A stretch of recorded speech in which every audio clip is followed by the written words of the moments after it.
The last battle on earth. Around mid-afternoon, after we had roamed for hours in the desert, Don Juan chose a place to rest in a shaded area. "It's not enough to know how to make and set up traps," he said. "A hunter must live as a hunter in order to draw the most out of his life. Unfortunately, changes are difficult and happen very slowly. Sometimes it takes years for a man to become convinced of the need to change. It took me years. I think for me the most difficult thing was to really want to change. Perhaps the most dramatic discovery for me was that I liked Don Juan's ways. There was something solid about his behavior. The way he conducted himself left no doubts about his mastery, and yet he had never exercised his advantage to demand anything from me. His interest in changing my way of life, I felt, was akin to an impersonal suggestion, or perhaps it was akin to an authoritative commentary on my failures. He had made me very aware of my failings, yet I could not see how his ways would remedy anything in me. I sincerely believed that in light of what I wanted to do in my life, his ways would have only brought me misery and hardship, hence the impasse. "A good hunter changes his ways as often as he needs," he replied. "A hunter must not only know about the habits of his prey, he also must know that there are powers on this earth that guide men and animals and everything that is living." "What kind of powers are you talking about?" I asked after a long pause. "Powers that guide our lives and our deaths." "You won't be able to stop yourself easily," he finally said. "I know that you are stubborn, but that doesn't matter. The more stubborn you are, the better it will be when you finally succeed in changing yourself." "I'm trying my best," I said. Don Juan examined me with curiosity and laughed. He said in a very kind tone that he had already told me that all of us were fools. I was not an exception. "You always feel compelled to explain your acts, as if you were the only man on earth who is wrong," he said. "We are in a weird world, you know. For you the world is weird, because if you are not bored with it, you are at odds with it.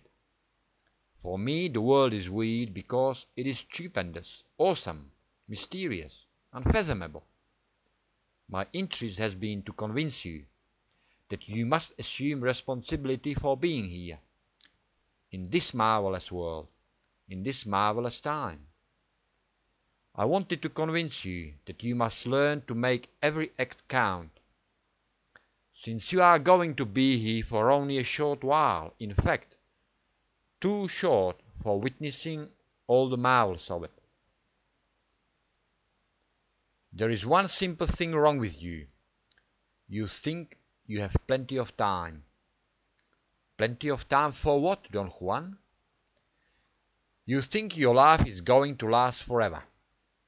What are you waiting for? Why the hesitation to change?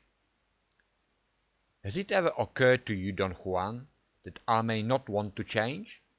"Yes, it has occurred to me. I did not want to change either, just like you. However, I didn't like my life. I was tired of it, just like you. Now I don't have enough of it.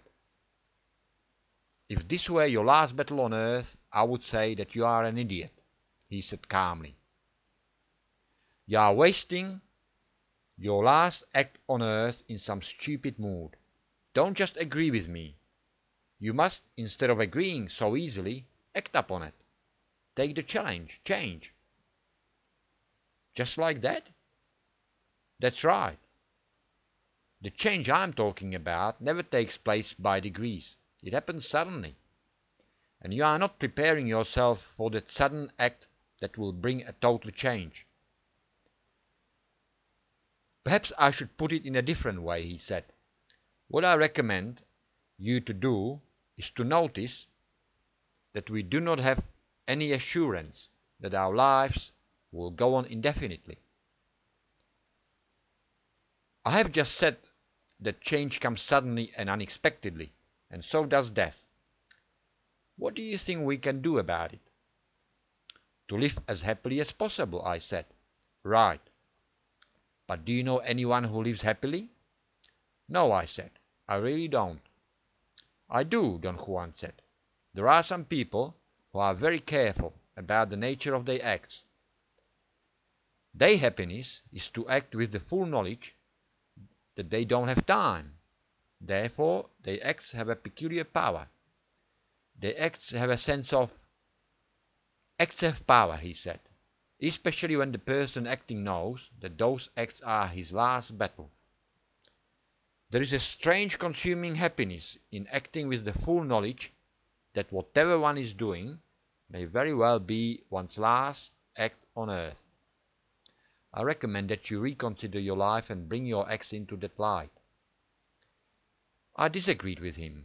Happiness for me was to assume that there was an inherent continuity to my acts, and that I would be able to continue doing, at will, whatever I was doing at the moment, especially if I was enjoying it.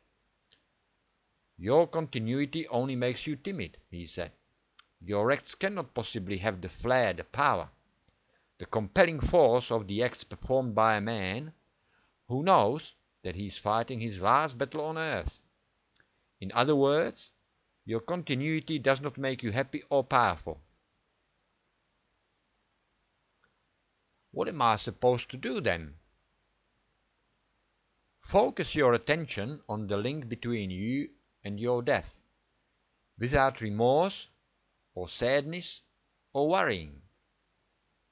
Focus your attention on the fact that you don't have time, and let your acts flow accordingly. Let each of your acts be your last battle on earth. Only under those conditions will your acts have their rightful power. Otherwise, they will be, for as long as you live, the acts of a timid man. Is it so terrible to be a timid man? I said. No, it isn't, if you are going to be immortal. But if you are going to die, there is no time for timidity, simply because timidity makes you cling to something that exists only in your thoughts. It soothes you while everything is at a lull. Being timid prevents us from examining and exploiting our lot as men. It is not natural to live with the constant idea of our death, Don Juan. Our death is waiting, and this very act we are performing now may well be our last battle on earth, he replied. I call it a battle because it is a struggle. Most people move from act to act without any struggle or thought. A hunter, on the contrary, assesses every act, and since he has an intimate knowledge of his death, he proceeds judiciously, as if every act were his last battle. Only a fool would fail to notice the advantage a hunter has over his fellow men. A hunter gives his last battle its due respect. It's only natural that his last act on earth should be the best of him.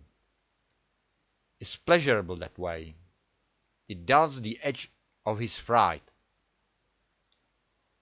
It will take years for you to convince yourself, and then it will take years for you to act accordingly.